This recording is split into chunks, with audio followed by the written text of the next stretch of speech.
Ya Bukele tenía un nombre en política antes del 2019, hay que decirlo, con el trabajo que él había hecho en la alcaldía de Nuevo Cuscatlán, la forma en que él había promovido su imagen, el liderazgo que había alcanzado en el FMLN. He decidido correr para la reelección de alcalde de San Salvador. Si vamos a cambiar la política del país, cambiémosla de verdad. Y si yo voy a ser la punta de lanza y detrás de mí van a venir muchísimos políticos nuevos que de verdad quieran hacer las cosas distintas, que de verdad digan, cambiemos el país, hagamos las cosas diferentes. Forma en que de alguna manera había cuestionado a su propio partido durante el gobierno 2014-2019, pero también había tenido sus problemas por el lado legal, por tema de transparencia, por tema ya de ataques a la prensa conocidos, por mismos enfrentamientos que había tenido con el gobierno de Sánchez Serén. Y Nayib compite, se convierte en el candidato de Gana, el partido con el que dijo que nunca iba a competir, y acaba siendo elegido y ganando la presidencia en 2019. Muchos o varios nos imaginábamos que algo podía suceder, es decir, de que el partido del presidente, porque hay que decirlo, los primeros 2 años del presidente tiene una asamblea legislativa con una correlación diferente, es decir, viene de la legislatura anterior. Entonces, medianamente los pesos y contrapesos todavía funcionaban en ese momento. Es decir, no todo lo que la Presidencia de la República decía y mandaba a la Asamblea Legislativa se aprobaba porque tenía que aprobarse. Creo que es importante porque desata la reflexión de los límites que tiene que tener el presidente, ¿verdad? Es relevante porque expuso de una manera muy clara la pretensión autoritaria de quien nos gobierna hoy. Es decir, eso marca... Habían otras acciones que hizo también como alcalde de San Salvador, pero en el ejercicio en la magistratura de la Presidencia de la República es el acto de prepotencia y agresividad más importante que ha tenido el presidente previo a su concentración legislativa y judicial, ¿verdad?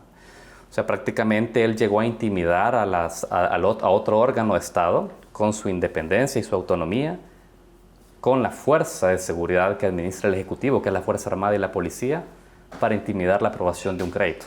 Me parece que el primer momento está situado en el 2020, con la irrupción del presidente en el Congreso salvadoreño, con la intención, a mi criterio, de dar un autogolpe de Estado y separar a los diputados de sus cargos. Me parece que esa era la intención, pero por alguna razón eso no se consolida. Ese 9 de febrero yo creo que es bien clave porque creo que, como hemos mencionado ya, muchos teníamos claro que Nayib detestaba que alguien le dijera que no. Lo que Bukele hace es que de una manera muy rabiosa y sin ningún tipo de escrúpulo nos tira en la mesa que tiene la capacidad de controlar el Estado sin ninguna consecuencia. ¿Por qué vamos a poner en duda el verdadero poder del pueblo en la democracia? ¿Por qué, si en unos meses vamos a tener esta asamblea? ¿Por qué la vamos a tomar por la fuerza, aunque la Constitución les dé el derecho? Y yo no se lo voy a impedir. Yo les pido paciencia. Ese 9 de febrero se provocó por un préstamo que él le pidió a la Asamblea para financiar parte del Plan Control Territorial, y la Asamblea en ese momento, como no la controlaba, pues entró todo ese juego que tiene la política. Ok, vos querés un préstamo, ¿para qué lo querés? Dame datos, dame detalles, dame información, dame puntualmente para qué querés, quizá inclusive cada centavo, porque qué querés comprar. Entonces, tratando de señalar ese momento, que era obviamente un golpe, porque ahí fue la consumación de un golpe que ya se venía trabajando. Ahí no fue el inicio de un golpe, ese fue prácticamente el golpe, un golpe a una de las instancias que creo yo no nos imaginamos que podía suceder.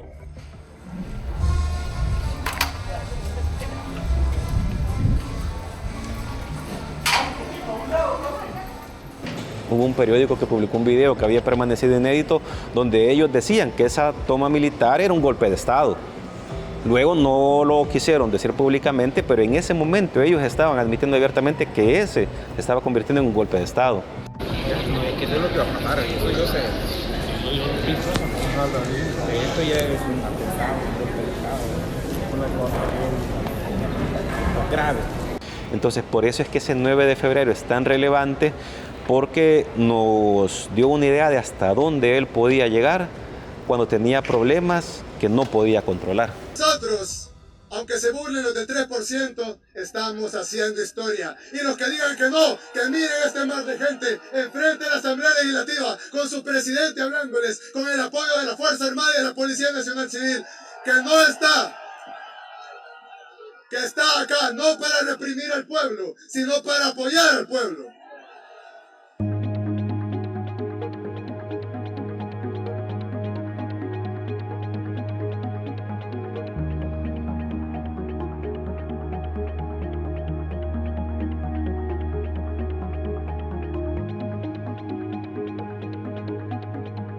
La pandemia fue el gran disparador para Bukele para poder proyectar que el autoritarismo resuelve, ¿verdad? O sea, esa fue le vino como anillo al dedo al plan, ¿verdad? O al menos dinamitó lo que venía después con la Asamblea Legislativa. ¿Por qué?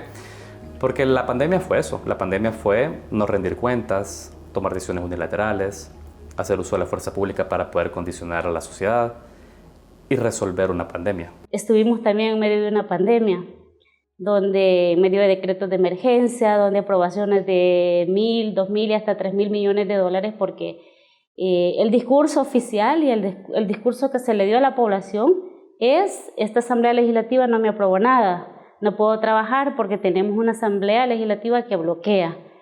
Entonces necesitamos cambiar esa correlación. Yo necesito una Asamblea Legislativa diferente. Ese era el discurso, ese fue el discurso con la legislatura anterior. Sin embargo, esa legislatura anterior aprobó 3.000 millones de dólares en el marco de la pandemia. Entonces, toda la campaña 2021 gira alrededor de que la gente tiene que votar por la N de Nayib. Busca la bandera de Nuevas Ideas, la bandera celeste con la N de Nayib y márcala con una X. Los candidatos a la Asamblea Legislativa por Nuevas Ideas se despojaron de su imagen y simple y sencillamente fue que la gente vote pensando que vota por la N de Nayib y entonces yo llego automáticamente. Esa elección entonces, ya una vez consumados los resultados, dada la supermayoría que obtuvo Nuevas Ideas, fue la que le permitió tomar cualquier decisión sin necesidad de discutir con ningún sector. Previo a las elecciones era: no puedo trabajar porque no tengo una Asamblea Legislativa que me apoye. La gran mayoría no vinieron. La gran mayoría no vinieron. ¿Y qué fue lo que hicieron al no venir? Rompieron el orden constitucional, porque la Constitución no es letra muerta. El artículo 167, literal, numeral 7, no está ahí. Todo lo bloquea. Pero esta Asamblea Legislativa lleva 2 años y medio ya. Y los problemas siguen siendo los mismos de hace 2 años, de hace 3 años para la población. Logró entonces traducir a la población que si seguía teniendo una sala y una asamblea opositora, él iba a continuar bloqueado para poder impulsar su gestión.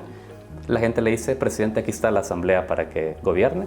Y fue la que le permitió precisamente que la primera decisión que tomara esta asamblea no fuera otra que destituir a los magistrados de la Sala de lo Constitucional.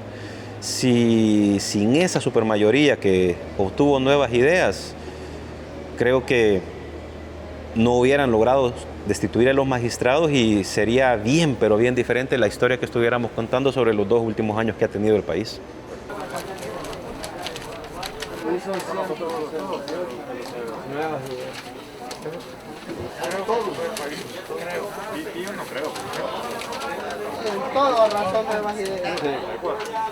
Primero, debo decir que totalmente impotente y decir que lo que pudimos imaginarnos que podría pasar ese día no fue ni siquiera mínimamente comparado con lo que sucedió.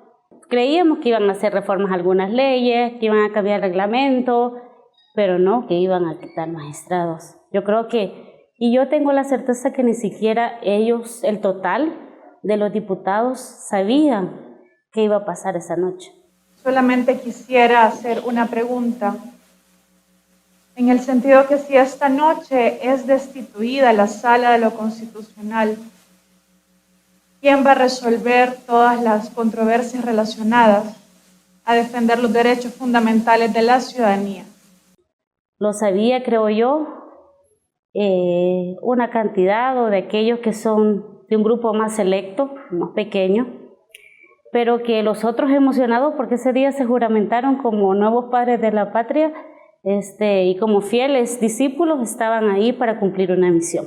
Ya teníamos clara que la nueva legislatura iba a ser totalmente diferente a la 18-21. El hecho que Nuevas Ideas tuviera el control, sabíamos que significaba que iba a haber más facilidad en el gobierno para poder actuar. Sí, hay que decir que nunca imaginamos, o al menos personalmente nunca imaginé un escenario en el que la primera decisión fuera volarse a la Sala de lo Constitucional y volarse al fiscal. Nosotras siempre nosotros como partido acompañamos la marcha todos los 1 de mayo. Y como ese día no se tenía claridad para el 1 de mayo cómo iba a ser el proceso de toma de posesión o de juramentación en la Asamblea Legislativa, decidimos llegar desde las 6 de la mañana. Quizá en algún momento se va a volver más difícil que la oposición pueda proponer algo, pero, o sea, estábamos tan acostumbrados al funcionamiento institucional en que la sala había adquirido protagonismo diciendo a veces la Asamblea tiene razón, el presidente tiene razón, que no pensamos que eso se pudiera resquebrajar. O sea, nunca habíamos visto una destitución de un magistrado de la Sala de lo Constitucional. Gracias, presidente. Por iniciativa de varios diputados, solicito se incluya con dispensa de trámite a conocimiento de este Pleno Legislativo una pieza de correspondencia a efectos de promover la destitución de los magistrados propietarios y suplentes de la Sala de lo Constitucional de la Corte Suprema de Justicia. Ya fue por la noche que una diputada del oficialismo, Suasi Callejas, ingresa las piezas de correspondencia para lo que sería y lo que tenemos ahora, que es la destitución de los magistrados de la Sala de lo Constitucional, la Corte Suprema de Justicia y bueno, todo lo que se venía después, que era la destitución del fiscal general de la República. Para todo eso ellos ya tenían todo un plan totalmente diseñado, es decir, aquellos a quienes iban a destituir ya tenían policías en sus casas, y a quienes iban a juramentar ya estaban en la Asamblea Legislativa, es decir, ya tenían todo. Era prácticamente como el 9F, algo similar al 9F, es decir, el control de lo que ellos querían lo tenían ahí. Entonces, y sin previo aviso, sin discusión alguna, sin debate como ya nos ha venido acostumbrando, pero ese era el inicio de lo que vendría. Aprueban esta decisión. Creo que no hay mucha diferencia entre lo que intentó hacer el presidente Mauricio Funes con la sala de 2009 a lo que hizo el presidente Bukele con la sala anterior. La diferencia nada más es que las mañas del gobierno del presidente Bukele creo que son más efectivas porque son más radicales. El FMLN en el gobierno de Funes y usaron artilugios, cosas como leguleyadas para intentar desarticular aquella sala, y ellos vinieron y les cortaron la cabeza a los magistrados de tajo. Entonces, creo que este gobierno se diferencia por ser más matón. Pero para mí es relevante, sobre todo porque en el sitio web de la Asamblea, o sea, es lo más normal del mundo. Vos podés buscar en archivo, en índice legislativo, todas las plenarias, todas las piezas de correspondencia, ver cómo entró una iniciativa, pero la pieza de correspondencia donde está toda la argumentación de por qué destituyeron a la sala y luego toda la argumentación de por qué destituyeron al fiscal, esas nunca las subieron a la web. Si vos vas al sitio web de la Asamblea y buscas esas piezas de correspondencia, no están, nunca las subieron. La única manera que puedas saber qué dicen es que vayas a la transmisión web que ha quedado colgada en el canal de YouTube, y si no es que lo bajan después, pero esa lectura es el único registro público que hay de qué dice esa iniciativa. Para nosotros fue algo chocante, sobre todo porque en el espacio donde nos habían asignado no teníamos ni siquiera micrófonos, nuestros micrófonos no estaban habilitados, no funcionaban. Entonces pasamos así creo 3 sesiones que con micrófono inalámbrico interveníamos. Cuando nos llevaban el micrófono podíamos intervenir.